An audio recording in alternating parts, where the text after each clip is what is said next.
बुशरा बीबी और इमरान खान को सजा हुई है 17 साल। ये 17 साल उस वक्त शुरू होंगे जब 190 मिलियन पाउंड केस की सजा खत्म हो जाए। यानी पै दर पै फैसले ये बताते हैं कि इमरान खान को जिंदा अडियाला से निकालने का कोई प्लान नहीं।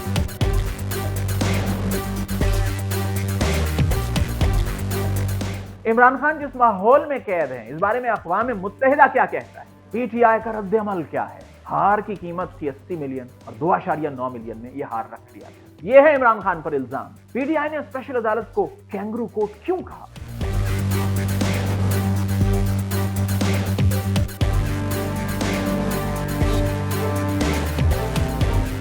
बिस्मिल्लाहिर्रहमानिर्रहीम, अस्सलाम वालेकुम। आप देख रहे हैं कहो पाकिस्तान और मैं हूं हैदर मुर्तज़ा। आज एक बहुत बड़ी खबर सामने आई, एक बहुत बड़ी पेशरफ्त हुई और वो पेशरफ्त जुड़ी है पाकिस्तान के सियासी मंजरनामे से, क्योंकि पाकिस्तान के एक मकबूल लीडर को आज फिर सज़ा हुई है। वैसे तो पाकिस्तान की तारीख उठाकर देखें तो पाकिस्तान का जो भी लीडर मकबूल रहा है, और बिलखुसूस 71 के बाद की अगर हम बात करें तो जो भी मकबूल लीडर आया पाकिस्तान का, अगर वो किसी खास छतरी के नीचे नहीं था, वैसे खास छतरी के नीचे जो होते हैं मकबूल होते भी नहीं, लेकिन हर मकबूल लीडर को ऐसे फैसलों का, ऐसी सजाओं का सामना करना पड़ा है। और ये सजा जो ताज़ा तरीन आई है जनाबे वाला, ये सजा है बानी पीटीआई इमरान खान और उनकी अहलिया के लिए। और इस मर्तबा जो फिगर है, जो डिजिट है, वो है 17 साल। इससे कबल 14 साल कैद हुई थी इमरान खान को 190 मिलियन पाउंड केस में, और अब ये 17 साल की सजा उनको हुई है। सबसे पहले हम ये देख लेते हैं कि भाई ये 17 साल की सजा हुई क्यों है, आखिर क्या ऐसा जुर्म हुआ इमरान खान से बहैसियत वज़ीर आज़म कि उनको ये सजा देना लाजमी हो गया था। तो सबसे पहले हम बात कर लेते हैं कि आखिर इस केस में इमरान खान पर इल्ज़ाम क्या आयद किया गया था। तो इल्ज़ाम तो जनाब बहुत बड़ा है, और वो इल्ज़ाम ये है कि इमरान खान जब वज़ीर आज़म थे तो उनको सऊदी वली अहद जनाब शहजादा मोहम्मद बिन सलमान की जानिब से एक सेट मिला था, और वो सेट जो है वो बहुत कीमती था, वो बहुत बेशकीमत था, और ज़ाहिर है इमरान खान को ज़ाती तौर पर तो मिला नहीं था। वो ममलिकत खुदादाद पाकिस्तान के चूँकि वज़ीर आज़म थे, इसलिए उन्हें सेट मिला था, तो वो तोहफा वो अपने पास कानून के मुताबिक रख तो सकते थे, लेकिन जो कीमत लगनी थी ना, उसमें गड़बड़ हुई, और अच्छी खासी गड़बड़ हुई अकॉर्डिंग टू द केस। और वो गड़बड़ क्या है कि जी 80 मिलियन इसमें जो दावा किया, 80 मिलियन इसकी कीमत थी, और रखा ये सेट जो है 2.9 मिलियन में। और उसकी सीधी वजह ये है कि कीमत उसकी लगी कम, और नतीजतन खान साहब ने और उनकी अहलिया ने, बुशरा बीबी ने, ये सेट रख लिया अपने पास। और इस जुर्म की पादाश में स्पेशल जज जनाब शाहरुख अर्जुमन ने इमरान खान को और उनकी बेगम साहिबा को गिल्टी करार देते हुए 17 साल की कैद सुनाई, जिसमें 10 साल बामुशक्कत कैद है और फिर 7 साल की कैद है। मुख्तलिफ दफ़ात हैं। ये जाहिर है कि मैं कोई कानूनी माहिर नहीं हूँ कि मैं उस बारे में बात करूँ, लेकिन हम इससे जुड़े कुछ सियासी, कुछ अदालती पहलुओं पर आज बात करने जा रहे हैं। अच्छा, इसमें जो सज़ा हुई है ना, उसके हवाले से एक अहम बात जो है, एक इंटरेस्टिंग बात जो है, वो ये है, उसको समझने की ज़रूरत है। हमने देखा है कि हमारे यहाँ मुख्तलिफ जो साबिक वज़राए आज़म हैं, मुख्तलिफ जो लीडर्स हैं, पॉलिटिकल लीडर्स, उनको सज़ाएँ हुई हैं, और बहुत दफ़ा ऐसा हुआ है कि तवातुर से सज़ाएँ होती रही हैं। वो पैनमा केस की आप बात कर लें, या इससे कबल भी ऐसी सज़ाएँ होती रही हैं। तो सिचुएशन कुछ ऐसी बनती थी कि एक लीडर जो है वो अभी तक कैदोबंद की सूरत में बर्दाश्त कर रहा है, और फिर एक और केस में उन पर जो है वो सज़ा आ जाती है। लेकिन मेरे ख्याल में, if I am not wrong, तो जितने केस इमरान खान पर बने हैं, शायद ही पाकिस्तान की हिस्ट्री में किसी पर बने हो। हाँ, ये बात मानने वाली है कि इंतहाई संगीन केसेस इसी तरह के बनते रहे हैं। भुट्टो साहब देख लें, वो तो अपनी जान से भी गए, एक ऐसा केस उन पर बना। और इवन के मियां नवाज शरीफ साहब देखें 99 में, जब मुशर्रफ ने मार्शल लॉ, जिसे वो मार्शल लॉ नहीं कहते थे, हालांकि था तो वो मार्शल लॉ, वो नाफिज किया, तो मियां साहब पर जो केसेस बने, और मियां साहब के जो साथी हैं वो ये कहते हैं कि डिलिबरेटली उन पर जो केस बनाया गया था, तैयारा साजिश केस और तैयारा हाईजैकिंग केस, वो इसी कॉन्टेक्स्ट में, इसी कॉन्टेक्स्ट को जहन में रखकर और उसकी सज़ा को जहन में रखकर बनाया गया था कि उसकी सज़ा मौत है। तो इनिशियली जो मियां साहब के नाम कुर्रा निकला था, वो भी सज़ाए मौत का ही निकला था, लेकिन वो सज़ाए मौत ज़ाहिर है कि वो नहीं हुई उनको, और फिर हाथ हौला रखा गया और वो मुल्क से बाहर चले गए।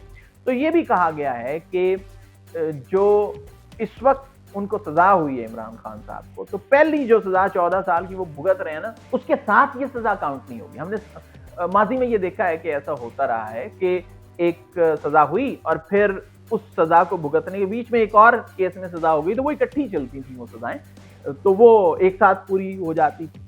लेकिन अब ये है, अता तारड़ साहब ने जो गुफ्तगू फरमाई है, तो उन्होंने ये कहा है कि देखें, फैसला जो है वो कानून और आइन के मुताबिक है। जब आप कोई जुर्म करते हैं तो ज़ाहिर सज़ा के लिए आपको तैयार रहना चाहिए। लेकिन साथ ही साथ उन्होंने ये बताया कि ये सज़ाएं कुछ इस तरह से नाफिजुल अमल होंगी कि जब एक सज़ा ख़त्म हो जाएगी ना, अपने अख्तिताम को पहुँच जाएगी, यानी 190 मिलियन पाउंड केस की 14 साल सज़ा वो ख़त्म होगी, तो ये 17 साल जो है वो शुरू होगी। तो ये आपको समझ लेना चाहिए कि इमरान खान के लिए ये सज़ा इस लिहाज से कितनी अहम है कि 14 साल वो और 17 साल ये। मेरा मैथ तो कमज़ोर है, आप खुद देख लीजिएगा कि ये टोटल सज़ा कितनी बनती है, और अभी बहुत से जो केसेस हैं वो बाकी हैं। अच्छा, अता तारड़ साहब की जो गुफ्तगू रिपोर्ट हुई है डॉन पर, वो ये हुई है कि उन्होंने कहा, देखें, कानून के तमाम तकाज़े पूरे किए गए हैं। आपने जुर्म किया, आपने ब्रीच ऑफ ट्रस्ट है, देखें आपने अपने ओहदे पर रहते हुए ये किया, तो उसके लिए उसको सज़ा तो आपको भुगतनी पड़ेगी। लेकिन सवाल ये है कि जब अता तारड़ साहब के जो, देखिए, अदालती फैसला अपनी जगह पर है और उसे तस्लीम भी है, सर आंखों पर है, लेकिन इसके मुख्तलिफ पहलुओं पर अगर हम बात करें और अता तारड़ साहब से तो ये पूछे कि जब आपके लीडर, जब आपके 3 मरतबा पाकिस्तान के वज़ीर आज़म रहने वाले नवाज शरीफ पर तैयारा साजिश केस बना था या तैयारा हाईजैकिंग केस बना था, तो उस वक्त भी अदालतें कितनी आज़ाद थी? कोई मसला था? वैसे पीसीओ के तहत शायद हल्फ उठाया होगा जजेस ने, और तो कोई मसला था नहीं। और उस वक्त के जो हुकूमत में आने वाले थे और बाद में जो हुकूमतें बनी, फिर वो भी तो यही कहते थे कि मियाँ साहब पर जो केसेस बने वो बिल्कुल ठीक है।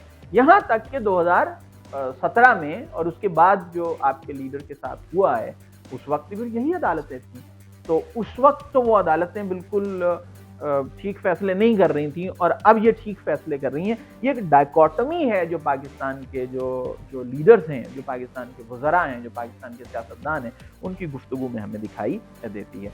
अब हम बात कर लेते हैं कि इस पर रद्द अमल क्या। ज़ाहिर है पाकिस्तान तहरीक इंसाफ का रद्द अमल इस पर तवीर होगा, और वो उसमें जो दलाइल वो पेश करते हैं वो ये करते हैं, यार देखें ये किस अंदाज में फैसले सुनाए जा रहे हैं कि इमरान खान की बहनों को मिलने नहीं दिया जा रहा, इमरान खान के रिलेटिव्स को मिलने नहीं दिया जा रहा, यहाँ तक कि इमरान खान के बारे में सरहद पार एक हमसाया मुल्क से खबर भी आई उनकी ज़िंदगी को लेकर, उनकी सलामती को लेकर, और फिर बाद में जाके हमें कंफर्म हुआ कि नहीं वो ठीक है, और इसके लिए भी बहुत टाइम लग गया, फिर जाके उनकी एक बहन की उनसे मुलाकात हुई है।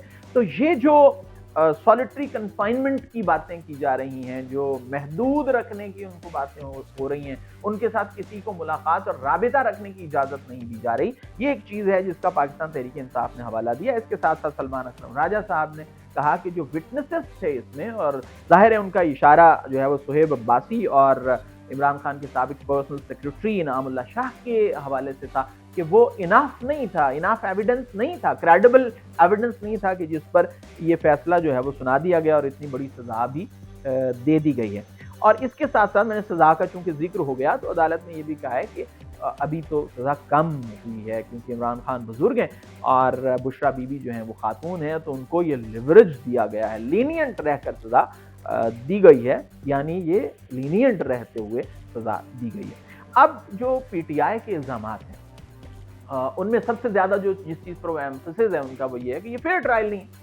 उन्होंने यहाँ तक कि इसको मिलिट्री ट्रायल भी कह दिया और उन्होंने कैंगरू कोर्ट्स भी कह दिया। तो कहते हैं कि जिस अंदाज में ये फैसले हो रहे हैं कि किसी को मिलने नहीं दिया जा रहा है, इसका मतलब है कि इंसाफ होता नजर नहीं आ रहा है, और उनकी इस बात में काफ़ी हद तक वजन भी है। और वो वजन क्यों आया है उनकी बात में, वो सिर्फ इस वजह से आया है कि सिर्फ और सिर्फ पाकिस्तान के अंदर से ये आवाज़ें नहीं उठ रही हैं, यूनाइटेड नेशंस से आवाज़ें आ रही हैं। और यूनाइटेड नेशंस की एक खुसूसी नुमाइंदा हैं एलिस जिल, उनकी जानिब से, ये 13 दिसंबर की खबर है, उनकी जानिब से इस पर तहफ़्फ़ुज़ात का इज़हार किया गया। इससे कबल आपने देखा होगा कि एक रिप्रेजेंटेटिव पाकिस्तान के लिए या शायद साउथ एशिया के लिए यूनाइटेड नेशंस के रिप्रेजेंटेटिव थे, उन्होंने भी इस पर सवाल उठाया कि जिस अंदाज में इमरान खान की कैद जो है वो गुजर रही है, ऑब्वियसली वो एक साबिक वज़ीर आज़म है और उनको एक सियासी कैदी भी समझा जाता है, आपको इस बात का अच्छे तरीके से अंदाज़ा है। लिहाज़ा बैनुल-अक़वामी तंज़ीमें, बैनुल-अक़वामी सतह के जो फ़ोरम्स हैं, वो भी वही बात कर रहे हैं कि जो पाकिस्तान तहरीक-ए-इंसाफ़ इन ट्रायल्स को लेकर कर रही है। बाकी इसमें ये है कि पाकिस्तान की जो अदालती तारीख़ है, वो आपके सामने है, मेरे सामने है, पूरी दुनिया के सामने है और जो जज सुप्रीम कोर्ट ऑफ पाकिस्तान से मुस्ताफ़ी हुए, उन्होंने भी इस बात को कबूल किया कि पाकिस्तान की अदालतें कैसे-कैसे इस्तेमाल होती रही हैं और इसके साथ-साथ जो सबसे अहम मिसाल है, वो तो ज़ाहिर है कि उस जमात के साबिक जो चेयरमैन और उस जमात के जो बानी हैं, जो इस वक़्त सदारत के ओहदे पर फ़ाइज़ है, वो एक क्लासिक एग्ज़ाम्पल है कि किस तरह उनको सज़ा दी गई और फिर बाद में ये कहा गया कि ये तो फेयर ट्रायल नहीं। यहाँ तक कि भुट्टो साहब के जो शदीद मुखालिफिन हैं, जिनको भुट्टो साहब की बुनियादी आइडियोलॉजी से इख्तिलाफ था, उन्होंने रिकॉर्ड पर मौजूद है आके कहा कि ठीक है, भुट्टो साहब की जो फिलॉसफी है, भुट्टो साहब की जो पॉलिटिक्स है, उससे इख्तिलाफ अपनी जगह पे, लेकिन ये चीज़ मुसल्लिमा है कि उनको फेयर ट्रायल जो है वो उसका हक नहीं मिला। तो पाकिस्तान की अदालती तारीख भी आपके सामने है, इस वक्त का पाकिस्तान का माहौल भी आपके सामने है और ये फैसला भी आपके सामने है।